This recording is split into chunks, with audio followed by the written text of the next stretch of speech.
नमस्कार, मी आदित्य पवार. मुंबई तकमध्ये आपलं स्वागत आहे. गेले अनेक दिवसांपासून मनोज जरांगे हे मराठा आरक्षणासाठी आंदोलन करत होते, उपोषण करत होते.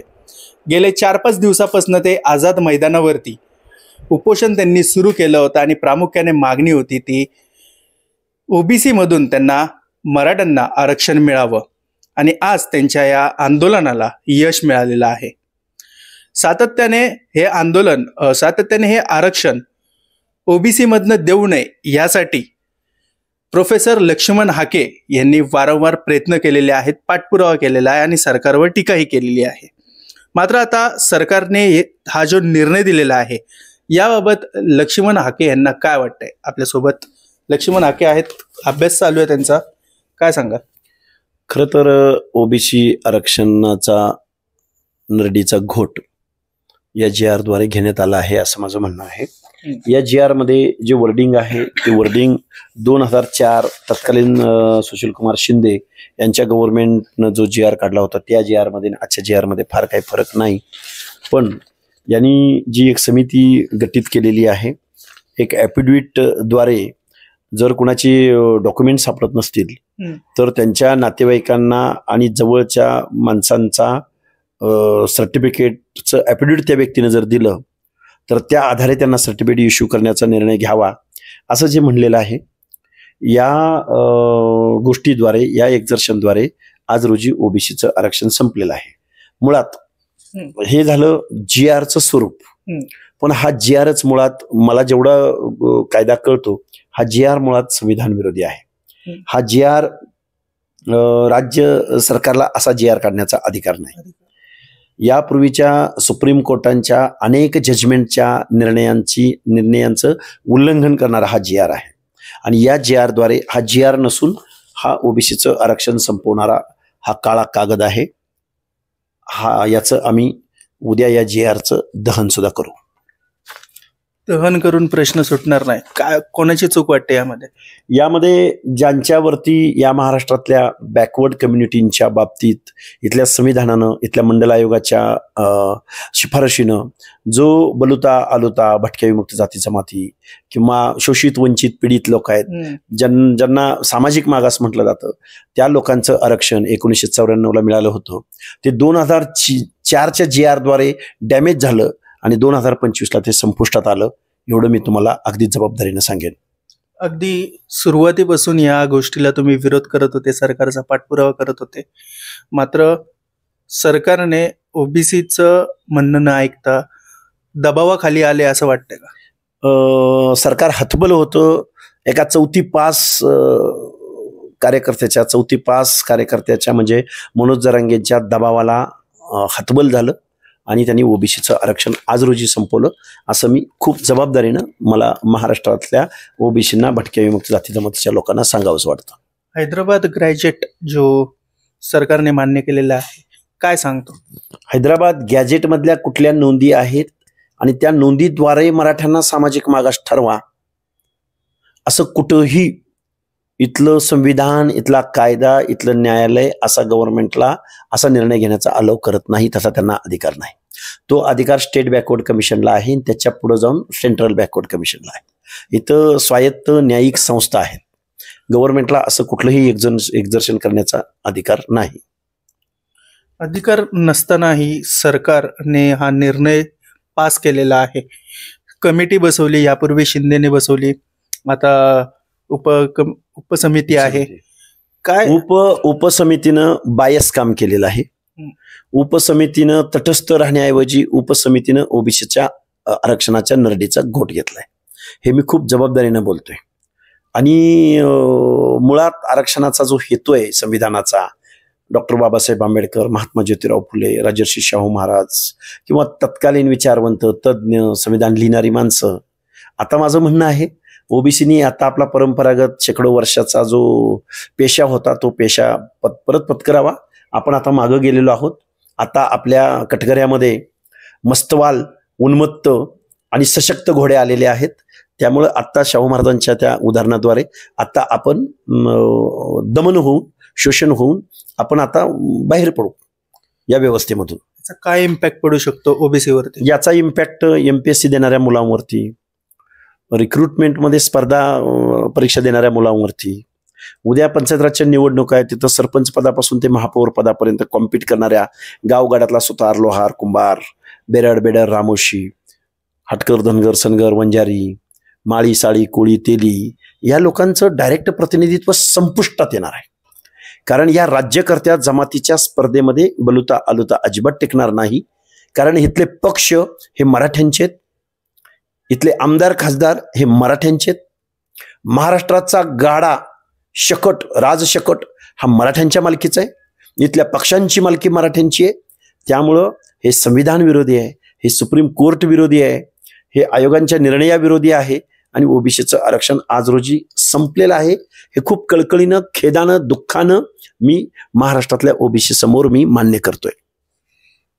लढा दिला, आरक्षण जेव्हा दिलं गेलं तेव्हा आर्थिक निकषावरती नाही तर सामाजिक मागासले पण पाहून हे आरक्षण दिलं गेलं होतं. मात्र आत्ताचं जे GR आहे त्यानुसार सरसकट सगळे मराठे हे कुणबीमध्ये आलेत का? असंच म्हणावं लागेल. कारण बघा या GR मध्ये एक 2 ओळी वाचून दाखवतो.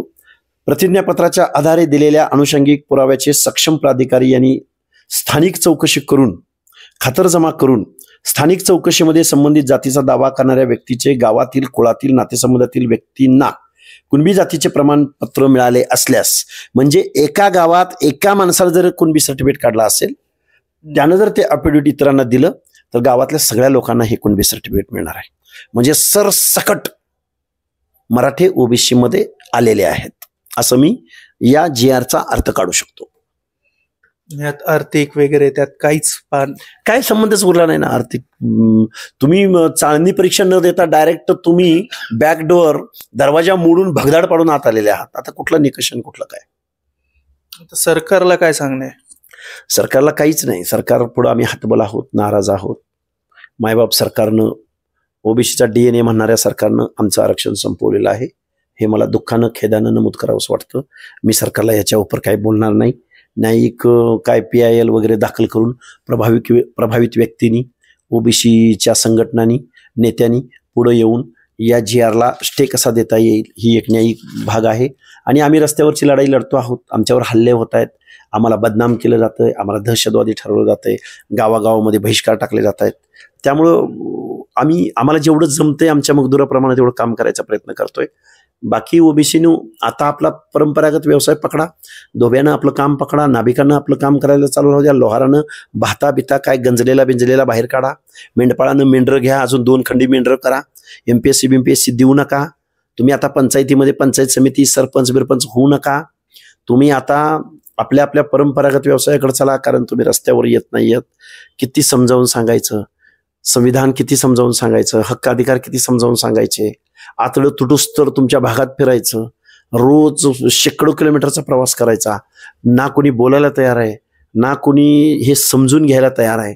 ओबीसी म्हणजे कोण हे समजून घ्यायला तयार नाही. 300-400 जाती आपापल्या जातीच्या आपापल्या कार्यामध्ये मग्न आहेत. आणि आज रोजी हे आरक्षण संपलेलं आहे. हे मी जबाबदारीनं महाराष्ट्रातल्या ओबीसींना सांगू इच्छितो. आरक्षण संपण्यामागे जसं तुम्ही म्हणताय तसं फक्त सत्ताधारीच किंवा मराठी नेतेच जबाबदार असं तुम्ही मानता का? कारण तुम्ही आता म्हणलेले आहेत की जेव्हा आव्हान केलं जातं तेव्हा ओबीसीमधला नेता असेल किंवा कार्यकर्ता असेल, सामान्य माणूस असेल, तो पुढे येत नाही. बघा ओबीसीच्या जसे विरोधी, हे बघा मराठा समाजाचे आमदार पक्ष पार्टी न बघता जरांगेंना पाठिंबा द्यायला स्टेजवर गेले, डिझेल द्यायला गेले, गाड्या द्यायला गेले, रसद पुरवायला गेले, त्याला त्या अंतर्वली सराटीमधून मुंबईपर्यंत आणण्यासाठी त्याला हर एक पद्धतीची मदत करत राहिले, आंदोलन उभं करत राहिले. शरद पवारांपासून, सुप्रिया सुळेपासून अजितदादा पवारांच्या आमदार खासदारापर्यंत. पण ओबीसीचे नेते मात्र ब्र शब्द बोलायला तयार नव्हते. अपवाद फक्त छगनरावजी भुजबळांचा. पण त्यांचाही जो औरा ज्या पद्धतीनं आता मला वाटतं या हातचं गेलेलं आहे. आता आंदोलन उभं करून मला खूप काही यामधून न्यायालयीन पातळीवरच काय याला स्टे मिळवू शकलो तर ठीक आहे. नाहीतर येऊ घातलेल्या पंचायत राजच्या निवडणुकीमध्ये ओबीसी नावाचा घटक, ओबीसी नावाचा जो काही वर्ग आहे, क्लास आहे, जो प्राणी, तो संपलेला असेल, गतप्राण झालेला असेल. एक शेवटचा प्रश्न, या लढ्याला आता तुम्ही कसा प्रतिसाद देणार कायदेशीर का रस्त्यावर उतरून? आणि दुसरा प्रश्न, मंडल आयोगाच्या नुसार हे ओबीसी आरक्षण दिलं गेलं होतं, त्यानुसार हे आरक्षण चालत आलं होतं का? त्यानुसार हे सगळं दिलं जात होतं का? हे बघा, मंडल आयोगाच्या दायऱ्यामध्येच आजपर्यंत महाराष्ट्रामधलं आरक्षण लागू होतं. पण 2004चा तत्कालीन मुख्यमंत्री सुशील कुमार शिंदे यांचा मराठा समाजाच्या या कुणबीला जोडण्यानं महाराष्ट्रातलं ओबीसीचं आरक्षण संपलेलं होतं 2004लाच. तेव्हापासूनच बोगस कुणब्यांचा सुळसुळाट या महाराष्ट्रामध्ये झालेला होता आणि ओबीसींच्या हातातोंडातला घास जो मंडल आयोगानं दिलेला होता तो संपलेला होता. पण आज रोजी या सरकारनं हा जो GR काढलेला आहे, उरलं सुरलेलं सुद्धा आरक्षण आज रोजी संपलेलं आहे. लढा कसा? लढा लढणार, रस्त्यावरची लढाई लढू, न्यायालयीन लढाई आमचे बांधव लढतीलच. ॲडव्होकेट मंगेश सासाने असतील किंवा अजून कोण असतील, त्यांची सगळी मंडळी असेल, ही न्यायालयीन लढाई लढतील. आम्ही रस्त्यावरची लढाई मोठ्या निकरानं, प्राणांतिक म्हणजे आम्हाला आमचा जीव असेपर्यंत आम्ही ही लढाई लढू. पण ओबीसी बांधवांना माझी हात जोडून विनंती आहे, बघा आरक्षण तर संपलेलं आहे, तुम्ही रस्त्यावर कधी येणार तुम्ही ठरवा. तर हे होते लक्ष्मण हाके ज्यांनी आपली प्रतिक्रिया व्यक्त केलेली आहे. सातत्याने जर पाहायला गेलं तर मनोज जरांगे ज्या दिवशी आंदोलनाला उभे राहिले होते अंतरवाली सराटीमध्ये, त्या दिवसापासून लक्ष्मण हाके त्यांच्यावरती टीका करत होते, या संदर्भात लढा देत होते. त्यांच्यासोबत अनेक नेते देखील जोडले गेले होते, अनेक मोर्चे, अनेक संघटना त्यांनी जोडायचा प्रयत्न केला. महाराष्ट्रभर त्यांनी देखील गावगाड्यापासून ते शहरापासून फेरी मारल्या, एकत्र करण्याचा प्रयत्न केला. मात्र मनोज जरांगे यांच्या आंदोलनापुढे किंवा त्यांनी जे आंदोलन केलं होतं त्यांना यश मिळालं आणि लक्ष्मण हाके यांनी जो प्रयत्न केला आहे तो कुठेतरी पूर्ण झाला नाही. त्यामुळे ते पुन्हा लढा देण्याचा इशारा या माध्यमातून देत आहेत. याबद्दल तुम्हाला काय वाटतंय? कमेंट करून नक्कीच कळवा. पुन्हा मी आदित्य पवार, मुंबई तक.